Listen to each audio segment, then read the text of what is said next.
درود رفقا، امروز روزیه که قراره براتون ویدیو آپلود کنم، ولی با این تفاوت که قرار نیست تو جنگل 2 ساعت راه برم تا برسم به جاده و اونجا اینترنت داشته باشم و براتون ویدیو آپلود کنم. امروز قراره همینجا ویدیو آپلود کنم. استارلینک داریم امروز. خب بریم که ببینیم برامون چی فرستاده.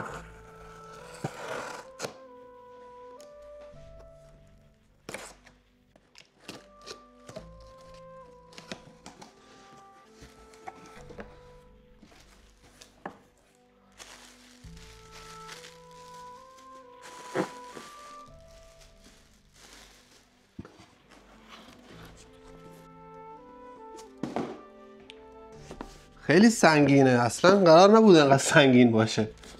فکر کنم بیشتر به خاطر اون کابلیه که توشه، وگرنه خود دستگاه اصلا سنگین نیست.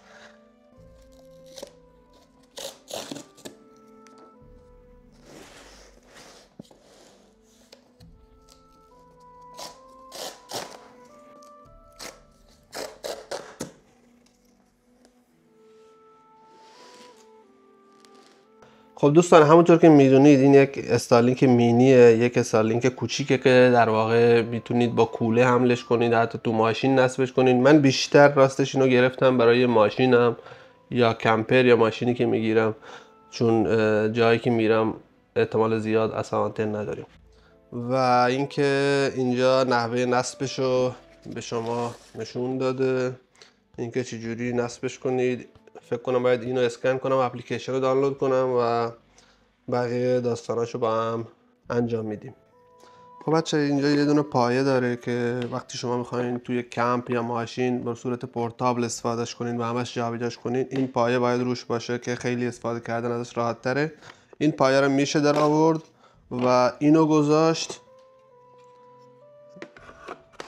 این برای نصب دائمیه در واقع. اگه شما میخواین اینو نصب کنین یه جایی برای به صورت دائم باشه، میتونین از این پایه استفاده کنین.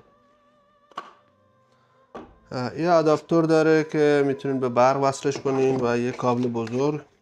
حالا چیزی که خیلی من قرار ازش استفاده کنم اینه که میتونم از توی کمپ و جاهایی که بالاخره میرم برای کمپینگ و اینا، با استفاده از این کابل با یک پاور بانک روشنش کنم و استفاده کنم ازش. این کابل من جدا خریدم از آمازون و سعی میکنم لینکشو براتون بذارم اگه شاید به درتون خورد. خود دستگاه 2 تا سوکت داره، 2 تا جایی که کابل میخوره. این یکی برای کابل اینترنت در واقع و با استفاده از این ضد آب میشه. این دستگاه ضد آبه و زیر برف و بارون میتونه دووم بیاره و کابلش هم جوری طراحی شده که اینو ضد آب کنه. خود استارلینک ها هم یه سیستمی دارن که وقتی برف میاد روشون میشینه، برف آب میکنن و یه ذره گرم میشن ظاهرا و برف آب میشه و برف روشون نمیمونه. خب من یه ذره لباس پوشیدم که بریم بیرون و دستگاه رو راه بندازیم.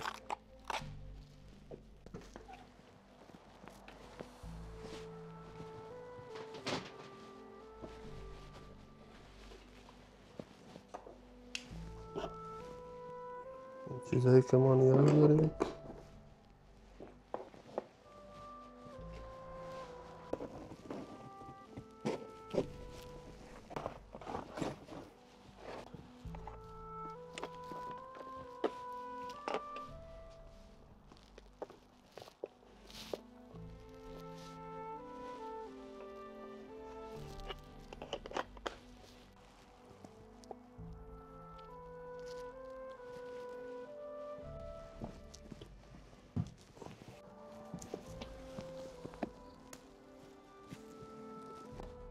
با اینکه آفتاب بیرونه، هوا خیلی سرده. اینجا رو ببینید.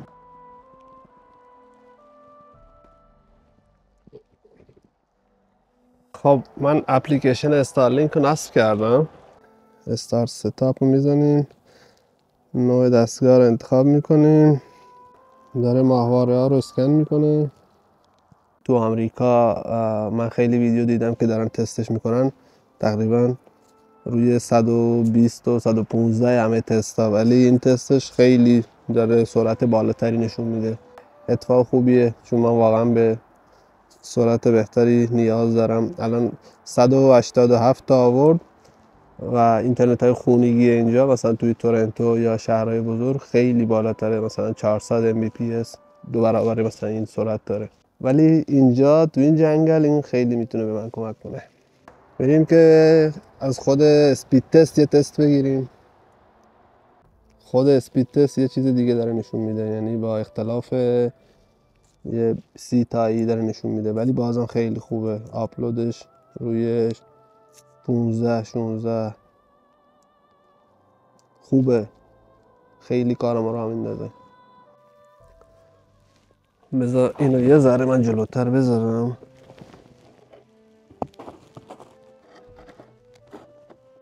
دستام یخ زد، بریم تو.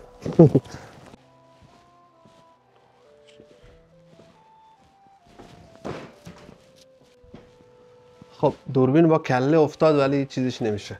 بریم سرعت اینترنت رو در عمل تست کنیم توی یوتیوب، ببینیم که این اینترنت چقدر پر سرعته واقعا. خب همونطور که میبینید من ویدیو رو گذاشتم رو 4K و با سرعت 4x، یعنی الان شما 4 تا ویدیو به صورت 4K همزمان پلی کردیم ما و میبینید که بدون هیچ مشکلی داره کار میکنه، بدون اینکه بیسته. خب این که میشه 4 تا ویدیو 4K همزمان پلی کرد و اینترنت با این سرعت داشت اینجا، این بی‌نظیره و خیلی خوبه.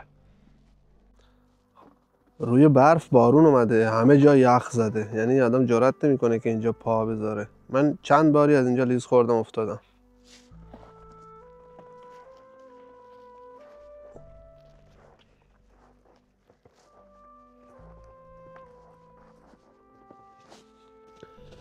یه حیوانی باز اومده سراغ زباله ها. این دیگه راکون نیست، خیلی رد پاهاش بزرگه. سگ که نداریم اینجا، سگ گربه کلا نداریم. فکر کنم این بار به جای جنگل باید همینجا جایی که زباله هامو جمع میکنم اطراف خونه دوربین بذارم ببینم چه خبره، چه حیوانایی داره میاد سراغ زباله ها. اولش فکر کردم راکونه فقط، ولی رد پاها مشخصه که یه حیوان بزرگترم داره میاد. احتمالا روبا باشه. البته روبا فکر نکنم. روبا من دیدم اینجا ولی خیلی کمه. خرسام که الان خوابن.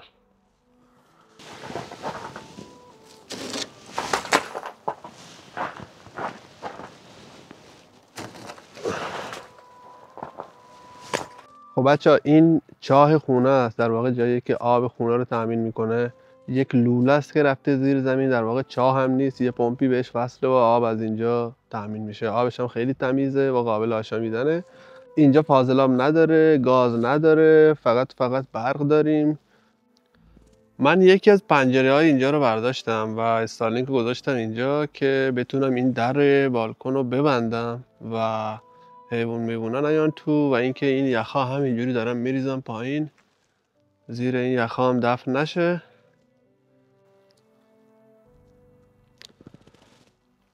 اومدم از آخرین ساعات آفتاب امروز استفاده کنم، چون چند روز آینده باز برف و بارون داریم و خبری از آفتاب نیست. آخرش چقدر گرم و خوبه داخل. داخل 20 درجه است، بیرون -5 درجه، ولی دمایی که احساس میشه بیرون -10 درجه است. خیلی سرده. بچه راه اندازی استارلینک خیلی راحته، یعنی شما هر مدل استارلینک که داشته باشین، همین که بزنین به برق و بیرون بذارینش یه فضای باز باشه، شروع میکنه به کار کردن براتون. شاید خیلی راحت تر از این باشه که یک موبایل نو وقتی بخرین روشنش کنین. به نظر من راه اندازی سخت‌تر از استارلینکه. شاید بپرسین که خب چجوری براش بسته اینترنت بگیریم؟ خیلی راحت. اولین باری که شما دستگاه رو بزنین به برق و روشنش کنید و وصل بشین بهش، 1 ساعت خود استارلینک به شما اجازه میده که اینترنت داشته باشین بدون اینکه هیچ بسته فعالی داشته باشین، و تو این 1 ساعت وقت دارین که برین یک بسته اینترنتی که مناسب شما هست بگیرین.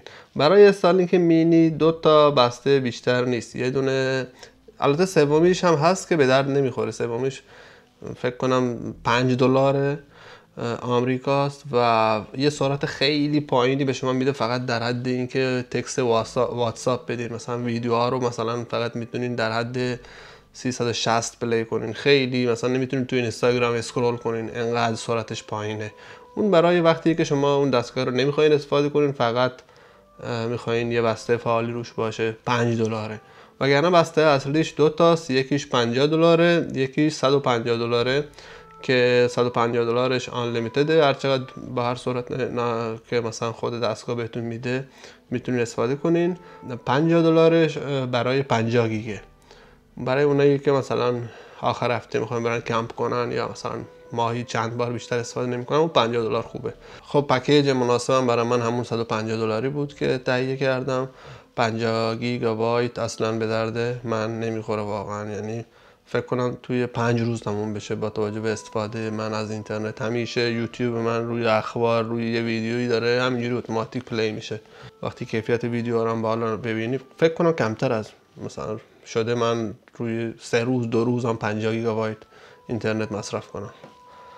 و اینکه آره دیگه از اینش زیاده، حتی کسی که توی کانادا و آمریکا هم باشه واقعا از اینش زیاده. با تکس و ایناش برای من بیشتر از $210 کانادا میفته. من $50 من به خاطر اینترنت فعال روی موبایلم دارم میدم. و اینکه آره دیگه از اینش زیاده، ولی خب من خیلی نیاز دارم بهش، هیچ راه دیگه هم ندارم. بچه دستگاه 1 سال گارانتی داره، اگر مشکلی براش پیش اومد میتونین بدین عوض کنن براتون. البته این یه ذره سخته برای توی ایران حداقل، وگرنه همه جای دنیا شما راحت میتونین اگه دستگاه براش مشکلی پیش بیاد عوضش کنین. یکی از چیزایی که خیلی خوبه در مورد این دستگاه و خیلی به درد من میخوره اینه که شما میتونین با یک کابل که یه طرفش دیگه به برق نیاز نداره و تایپ سیه، با پاور بانک اینو روشن کنین. حالا من نمیتونم الان روشنش کنم، چرا؟ چون پاور بانک هایی که من دارم خیلی خروجی پایینی دارن و شما حداقل فکر میکنم اگه اشتباه نکنم 40 وات نیاز دارین به خروجی که بتونین اینو روشن کنین. من تست کردم پاور بانک من نتونست، ولی اینو داشتم که این میتونه، ولی من تبدیلشو نداشتم فعلا و ببینیم که فردا میتونم پیدا کنم براتون تست کنم یا نه. فردا اینکه سعی میکنم تو ماشین تستش کنم. یکی از دوستان میاد ببینم که در حال رانندگی میتونه کار کنه، میخوام اگه اینو تو ون و ماشین نصب کنم و توی کمپم ببریم تستش کنیم براتون. خب الان که من دستگاه رو روشن کردم و چند ساعت گذشته دستگاه با کلی ماهواره کانکت شده که من اینجا عکسشو میذارم براتون و میخوام ببینم که سرعت واقعیش الان چقدر نشون میده. بریم که تست کنیم.